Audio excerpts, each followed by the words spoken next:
It's important to remember that you can criticize the actions of a government without hating the people.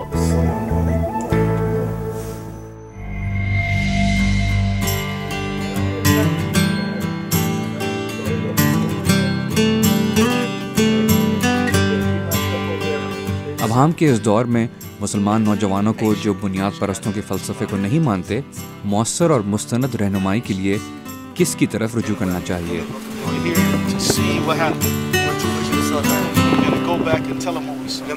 Where do you think, आपके ख्याल में इन मुसलमान नौजवानों या मुसलमानों को जो कुछ मुसलमानों के इंतहा पसंद फ़लसफ़ों से, जो ज़रूरी नहीं कि इस्लाम के फ़लसफ़े हों, मुत्तफ़िक नहीं हैं, सच्चाई की तलाश में कहाँ जाना चाहिए? Well, I think that a good place to turn to is to read the Quran. I mean, मेरा ख्याल है कि सबसे अच्छी बात तो ये है कि वो कुरान पढ़ें। मेरा मतलब है कि हकीकत ये है कि मैं ऐसे नौजवानों से मिला हूँ जो कुरान को अरबी ज़बान में तिलावत तो कर सकते हैं, लेकिन जो अरबी के एक लफ्ज़ का मतलब भी नहीं समझते, वो सिर्फ इसे पढ़कर अदा कर सकते हैं। बहरहाल अच्छी बात तो ये है कि वो ऐसा कर सकते हैं, लेकिन मैं ये कहूँगा कि वो इसके मतलब को भी समझें। वो समझें कि इन अल्फाज का मतलब क्या है, फिर वो हदीस को समझें और फिर मौजूदा कल्चर को समझें और उन चीज़ों को समझें जिनका पूरी तरह से समझना इंतहाई अहम है। इसी तरह वो इस्लामी तारीख़ पढ़ें, इस बारे में मुताला करें कि इस्लाम किसी तौर खौफज़दा और क़दामत पसंद मुआशरा नहीं था, बल्कि एक जुर्रतमंदाना और रोशन ख्याल मुआशरा था। इस्लाम तलवार से नहीं बल्कि अच्छे अखलाकी नमूनों के ज़रिए फैला था। वो लोग जब तिजारत करते थे, उनसे जब दूसरे लोग उनसे मिलते थे तो पूछते थे, क्या तुम इस्लाम के बारे में जानते हो? वो कहते थे, तुम पुरअमन और माकूल दिखाई देते हो, तुम किस तरह ऐसे बने? हमें इसके बारे में मज़ीद कुछ बताओ। ये है वो तरीक़ा जिससे लोगों को इस्लाम के बारे में पता चलेगा। तुंद खुई या गैज़ गज़ब के अंदाज से नहीं, बल्कि प्यार से, तहम्मुल से, माकूलियत से और अच्छे किरदार के ज़रिए। Sort of things, but through love, through compassion, through fairness, through good character.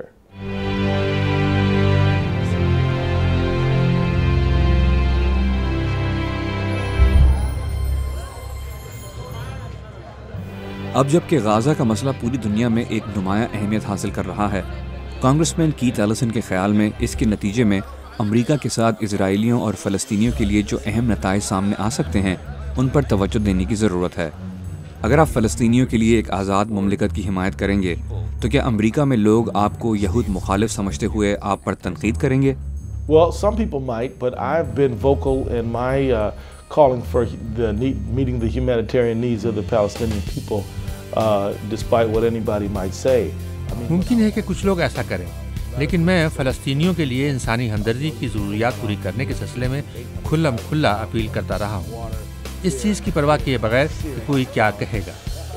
वहाँ पर बहुत से लोगों के लिए तिब्बी सहूलतों तक रसाई न होना, 10 लाख लोगों के लिए बिजली का काट दिया जाना, 8 लाख लोगों के लिए पानी की फराहमी का मुनक़ता किया जाना, ये सब इंतहाई संजीदा चैलेंज हैं और मैं इसकी परवाह किए बगैर कि कोई इसे पसंद करे या न करे, मैं मसाइब में घिरे हुए लोगों के लिए आवाज़ उठाता रहूँगा। हमें फौरी तौर पर उनकी बुनियादी ज़रूरतों को पूरा करना चाहिए और हमें इस सियासी तनाज़ुर से निपटना चाहिए जिसके नतीजे में इंसानी हमदर्दी के बुहरान जन्म लेते हैं। For both Israelis and Palestinians, that's based on a way forward, so people could live and thrive and grow. Would it be okay to say that people? क्या ये कहना दुरुस्त होगा कि बहैसियत एक मुसलमान के किसी को आपसे डरने की ज़रूरत नहीं, क्योंकि आपने हमेशा लोगों को आपस में मिलाने की कोशिश की है? So there's nothing to be afraid of from Keith Ellison. You know, let me tell you, I think anti-Semitism is horrible. मैं आपको ये बताना चाहता हूँ कि मैं समझता हूँ कि यहूदियों के खिलाफ नस्ली इम्तियाज़ गलत है और मैं इससे इत्तेफाक नहीं करता। मैं खुद पोलैंड गया हूँ और वाशिंगटन में कायम होलोकास्ट म्यूज़ियम भी गया हूँ और मैंने देखा है कि जर्मनी की नाज़ी हुकूमत ने बेगुनाह यहूदियों के साथ क्या बर्ताव किया था, किस जालिमाना तरीके से यहूदियों को ज़िंदा जलाया गया था और उन पर जुल्म ढाया गया था। अगर आपको इसराइल की हुकूमत के साथ कोई इख्तिलाफ है तो वो एक अलग बात है। हमें ये सोचना होगा कि हम किसी भी हुकूमत की पॉलिसियों से इख्तिलाफ कर सकते हैं, मगर इसमें हम आवाम को शामिल नहीं कर सकते, क्योंकि इसराइल के बेशतर शहरी भी इसराइल की बहुत सी पॉलिसियों के ख़िलाफ़ हैं। तो फिर दूसरे इसराइल की हुकूमत पर तनकीद क्यों नहीं कर सकते? तनकीद का मतलब ये नहीं है कि कोई इसराइल के अवाम के ख़िलाफ़ है। میں سمجھتا ہوں کہ اسرائیل کی حکومت کے بہت سے فیصلے غلط ثابت ہوئے ہیں، مگر ہمیں یہ کوشش کرنی چاہیے کہ ہم انسانیت کے خلاف ظلم پر آواز اٹھائیں، چاہے وہ ظلم کسی بھی قسم کا ہو یا اس ظلم کو کوئی بھی کر رہا ہو۔ میرے خیال سے یہ یاد رکھنا ضروری ہے کہ آپ کسی بھی حکومت کی پالیسیوں پر تنقید کر سکتے ہیں مگر وہاں کی عوام سے نفرت کیے بغیر۔ It's just obvious and self-evident to me. What makes Muslims in America وہ کیا وجہ ہے کہ امریکی مسلمان دنیا کے بیشتر مسلمانوں کی نسبت مختلف انداز میں سوچتے ہیں؟ Well, you know, میں یہ بات واضح کرنا چاہتا ہوں کہ بیشتر مسلم ممالک سے مجھے بہت عزت اور پیار ملا ہے۔ میں پاکستان گیا ہوں اور وہاں میرا بہت اچھا وقت گزرا ہے۔ میں پاکستان اور پاکستانیوں پر یقین رکھتا ہوں اور مجھے پاکستان کے مستقبل پر بھروسہ ہے۔ انشاءاللہ ان کو کامیابی ملے گی، اسی طرح مصر اور دوسرے ملکوں کو بھی۔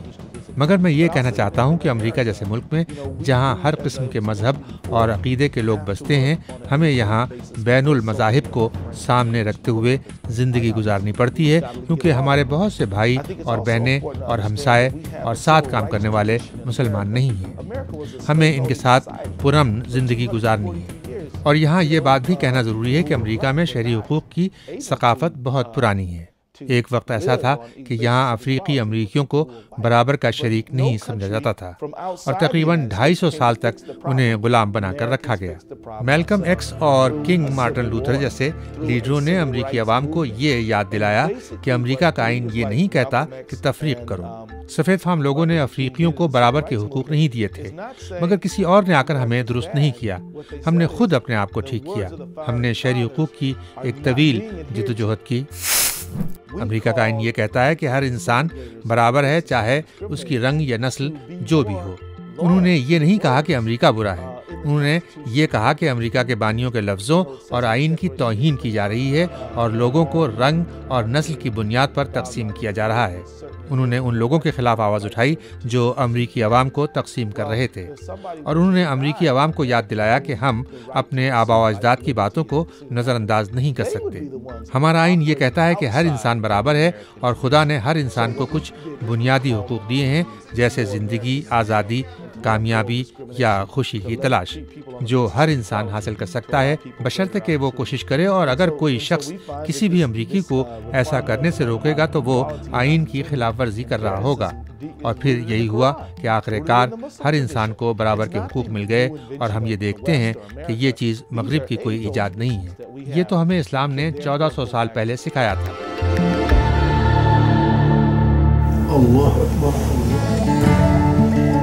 You can get more with a positive approach than a negative one.